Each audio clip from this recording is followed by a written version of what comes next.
Northern California के 1907 और 1970 में एक खौफ का ऐसा माहौल था जिसे सोचकर आज भी लोगों की रूह कांपती है। एक शख्स जो रात के अंधेरे में छुपकर अपने शिकार ढूंढता था, उसका नाम था ज़ोडिएक किलर। एक ऐसा नाम जिसे सुनते ही आज भी लोगों की रूह कांपती है। ये घटना दर्दनाक और भयानक मौत के साथ शुरू हुई थी, लेकिन ये तो सिर्फ शुरुआत थी।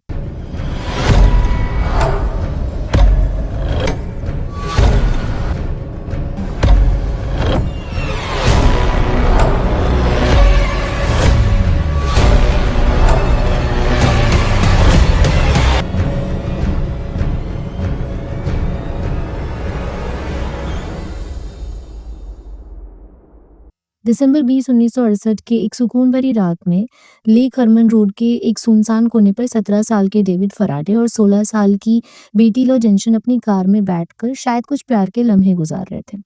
अचानक एक के बाद एक गोलियों की बारिश हुई उन पर। इस घटना ने सब बदल कर रख दिया। एक सुकून भरी रात को एक दर्दनाक रात में बदल दिया। जब पुलिस वहां पहुंची तब तक बेटी लो जेंशन की मौत हो चुकी थी। उसकी लाश कार के बाहर पड़ी हुई थी। ऐसा लगता है जैसे वह खुद को बचाने के लिए कार से बाहर निकलकर भागने की कोशिश करी होगी। डेविड जो अभी जिंदा था, हॉस्पिटल ले जाते वक्त उसने भी दम तोड़ दिया। सीन दर्दनाक था, समझ के बाहर था। न कोई वजह थी, न कोई सस्पेक्ट था। 2 जवान जिंदगियां चली गई थी। ये खबर चारों ओर आग की तरह फैल गई और एक डर का माहौल हो गया था। लेकिन ये तो सिर्फ शुरुआत थी। 4 जुलाई 1969, 7 महीने बाद ज़ोडिएक ने एक और घटना को अंजाम दिया। The blue rock spring park, जो पहले क्राइम सीन से बस कुछ ही मिनट की दूरी पर था, जहां एक और कपल अपनी कार में बैठे थे। लेकिन अचानक एक फ्लैशलाइट की रोशनी उनकी कार पर पड़ी और फिर गोलियों की बारिश हुई। 20 साल की डार्लिन और 19 साल के माइकल पर गोलियों की बारिश हुई थी। जब लोग वहां पहुंचे, दोनों अभी जिंदा थे, लेकिन कुछ ही देर में डार्लिन की मौत हो गई और माइकल बच गया। और वो ज़ोडिएक का पहला शिकार बना जो जिंदा बच गया। माइकल ने किलर के बारे में पुलिस को जो बताया, उसने पुलिस के कान खड़े कर दिए। एक यंग आदमी जो 26 से 30 साल का था, हाइट कुछ 5 फीट 8 इंच थी और लाइट ब्राउन कर्ली हेयर थे उसके। उसका चेहरा बड़ा और डरावना लग रहा था, ऐसा माइकल ने बताया पुलिस को। मगर ये सब कुछ भी नहीं था। एक घटना के बाद 1 घंटे के अंदर वैलोजो पुलिस को एक फ़ोन कॉल आया। इस कॉल पर ज़ोडिएक ने कन्फेस किया और उसकी आवाज़ में कोई घबराहट नहीं थी, बस एक शांत और कैलकुलेटेड तरीके से उसने अपने जुर्म को बताया और लेक हरमन रोड के मर्डर का भी ज़िम्मेदार खुद को बताया। और फिर शुरू हुए लेटर्स। 1 अगस्त 1969, 3 बड़े newspaper, San Francisco Chronicle, San Francisco Examiner और वेलोजो हेरल्ड के कुछ न्यूज़पेपर को एक cryptic handwritten letters receive हुए। ये लेटर्स सिर्फ कन्फेशन नहीं थे, इनमें वो डिटेल्स थी जो सिर्फ किलर को पता हो सकती थी। हर एक लेटर एक एरे सिंबल के साथ साइन था, एक सर्कल और उसके अंदर एक क्रॉस ज़ोडिएक का मार्क था। पर ये लेटर सिर्फ इतने तक सीमित नहीं थे। इनमें कुछ और भी ज़्यादा डार्क था। 3 कोडेड मैसेजेस। किलर ने धमकी दी कि अगर न्यूज़पेपर ने कोड्स को पब्लिश नहीं करेंगे तो और लोगों की जानें जाएंगी। उसने कहा कि अगर ये कोड्स क्रैक हुए तभी उसकी असली आइडेंटिटी समझ में आएगी। कैलिफोर्निया में टेंशन बढ़ गई थी। लोग इस किलर के कोड को सॉल्व करने की कोशिश करने में लगे थे।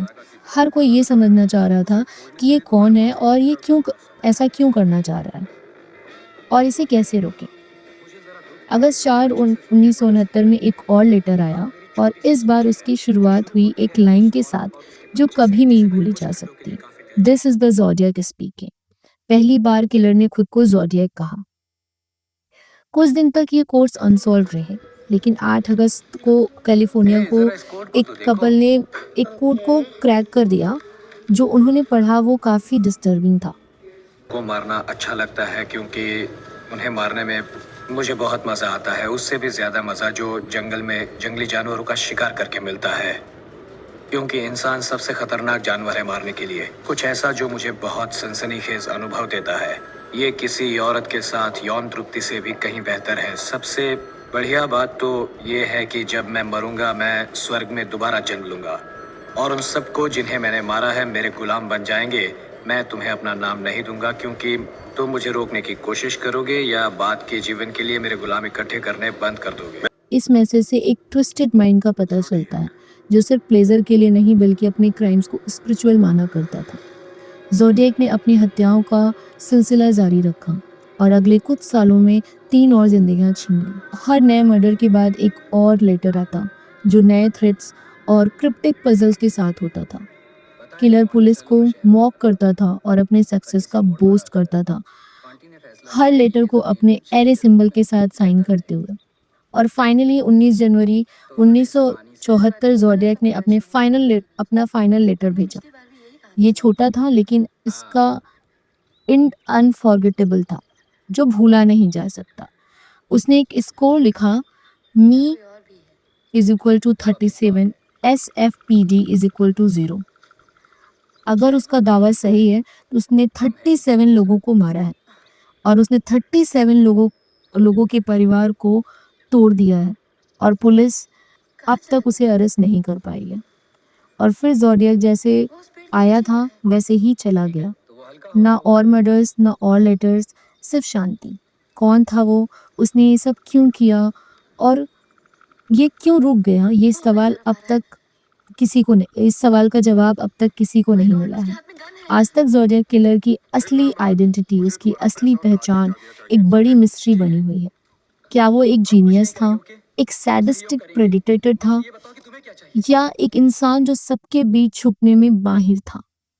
जो हम जानते हैं वो सिर्फ इतना है, ज़ोडिएक सिर्फ एक आदमी नहीं था, वो एक मिथ बन गया, एक मॉन्स्टर जो डर को अपना वेपन बनाकर हिस्ट्री के शैडो में छुप गया, एक लेगेसी छोड़कर जो अनसॉल्व्ड है। जो हम जानते हैं वो सिर्फ इतना है, ज़ोडिएक सिर्फ एक जो हम जानते हैं वो सिर्फ इतना है कि ज़ोडिएक सिर्फ एक आदमी नहीं था, वो एक मिथ बन गया। जो हम जानते हैं वो सिर्फ इतना ही था, ज़ोडिएक सिर्फ एक आदमी नहीं था, वो एक मिथ बन गया, एक मॉन्स्टर जो डर को अपना वेपन बनाकर इतिहास के पन्नों की परछाई बनकर छुप गया, एक लेगेसी छोड़ गया जो आज तक अनसॉल्व है, जिसे कोई भी सॉल्व नहीं कर पाया है।